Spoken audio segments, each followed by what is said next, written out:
Right ఇక బులెటిన్లో super exclusive news చూస్తున్నాం. జనసేనపై కుట్ర జరిగింది. డీలిమిటేషన్ పై చెన్నైలో జరిగినటువంటి మీటింగ్లో జనసేన నేతలు పాల్గొన్నట్లు ప్రచారం చేశారు. ఈ విషయంలో డిఎంకే మైండ్ గేమ్ ఆడింది. ఎన్డీఏలో ఉన్న జనసేనను డిఎంకే ఆహ్వానించింది. జనసేనను ఇరుకుని పెట్టాలని వ్యూహం అమలు చేసింది. డిఎంకే ఆహ్వానాన్ని జనసేన సున్నితంగా తిరస్కరించింది. వేరే కూటమిలో ఉండడం వల్ల హాజరు కాలేమని జనసేన నేతలు తెలిపారు. అయినా జనసేన నేతలు పాల్గొన్నట్టు మీడియాలో ప్రచారం చేశారు. దీన్ని జనసేన పార్టీ ఖండించింది. తెలుగు, తమిళం, హిందీ, ఇంగ్లీష్ భాషల్లో ప్రెస్ నోట్ విడుదల చేసి బహుభాషా విధానాన్ని జనసేన చెప్పకనే చెప్పింది. జనసేనను రాజకీయంగా వీక్ చేసేందుకు కుట్ర జరిగింది. అందులో భాగంగానే విష ప్రచారం చేస్తున్నారు.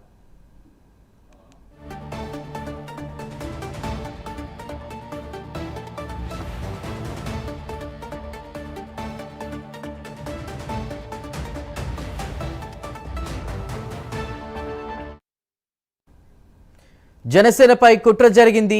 డీలిమిటేషన్ పై చెన్నైలో జరిగినటువంటి మీటింగ్లో జనసేన నేతలు పాల్గొన్నట్లు ప్రచారం చేశారు. ఈ విషయంలో డిఎంకే మైండ్ గేమ్ ఆడింది. దీనికి సంబంధించి పూర్తి వివరాల్ని మా ప్రతినిధి రవివర్మ లైవ్ ద్వారా అందిస్తారు. రవివర్మ. ఎస్ చందు, మీరు చెప్పినట్టుగానే జనసేన పార్టీ ఏర్పడిన పిదప దక్షిణాది రాష్ట్రాల్లో రాజకీయ ప్రకంపనలు సృష్టిస్తూ ఉంది. క్రమంగా పార్టీ పుంజుకుంటూ ఉంది. ఈ నేపథ్యంలోనే తమిళనాడులోని డిఎంకే పార్టీ కూడా తమ పార్టీ ఉనికికి ప్రమాదం ఉందని చెప్పి భావించి దాన్ని సర్దుకునే ప్రయత్నం అయితే చేస్తూ ఉంది. ఈ క్రమంలోనే దాదాపు గతంలో కేంద్ర ప్రభుత్వం ప్రవేశపెట్టిన డీలిమిటేషన్ ప్రక్రియను పావుగా వాడుకుంటూ ఉంది డిఎంకే పార్టీ. డీలిమిటేషన్ ప్రక్రియ వల్ల దక్షిణాది రాష్ట్రాలకు నష్టం వాటిల్లే ప్రమాదం ఉంది, పార్లమెంట్ స్థానాల్లో నష్టం వాటిల్లే ప్రమాదం ఉందని చెప్పేసి భావించినటువంటి డిఎంకే పార్టీ దక్షిణాది రాష్ట్రాలతో అఖిలపక్ష సమావేశాన్ని ఏర్పాటు చేసింది. ఈ క్రమంలోనే జనసేన పార్టీకి సైతం ఆహ్వానాన్ని పంపించింది. అయితే ఎన్డీఏ కూటమిలో ఉన్నటువంటి భాగస్వామిగా ఉన్నటువంటి జనసేన పార్టీ ఈ ఆహ్వానాన్ని సున్నితంగా తిరస్కరించింది.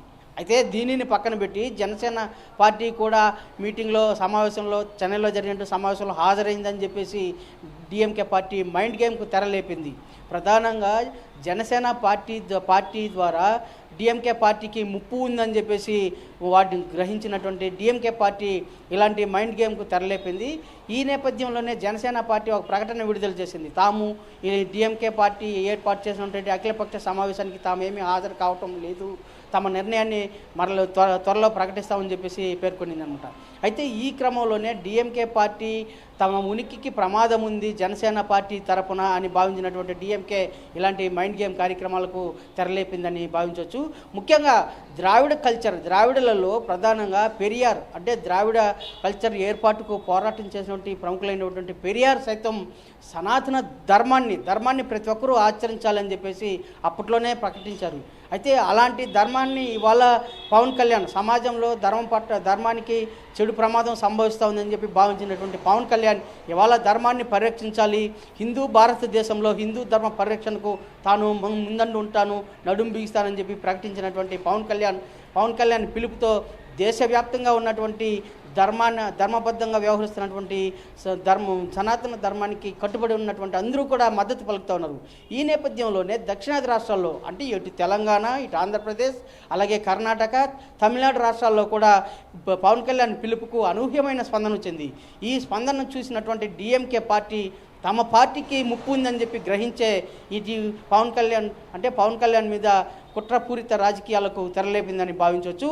ఈ క్రమంలోనే డీలిమిటేషన్ సమావేశానికి జనసేన పార్టీ కూడా వస్తామని చెప్పి ప్రకటించి పాల్గొంటున్నారని చెప్పి పేర్కొనింది.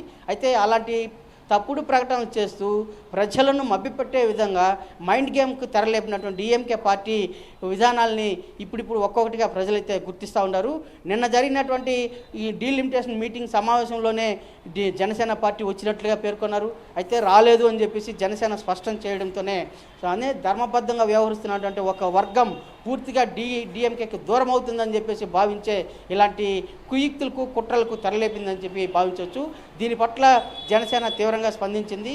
మరింత భవిష్యత్ పోరాటానికి కూడా శ్రీకారం చుడుతూ ఉంది. అలాగే డీలిమిటేషన్ ప్రక్రియ విధానాన్ని కూడా తమ విధానాన్ని త్వరలో ప్రకటిస్తామని చెప్పేసి పేర్కొనింది.